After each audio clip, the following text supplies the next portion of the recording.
Hello, in this video I want to show you how to set up Realme 11 for senior person.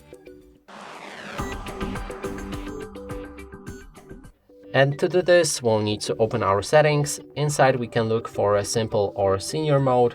Sometimes those devices does have them, but in this case simple mode is not available. Let's check senior. Also not okay, there is actually simple mode for some reason. It didn't show up when I entered simple, but here it is, easier to see. We can enter our simple mode and it will automatically adjust all of the settings, and now the icons as well as the text is bigger. And if we try to enter the settings, they are a bit limited. We'll need to click on all settings to see them all, but it's really hard to change something on this phone now. That will break it. And there's the font. If it's too big, you can make it smaller. Also, you can change the font if you don't like the default one.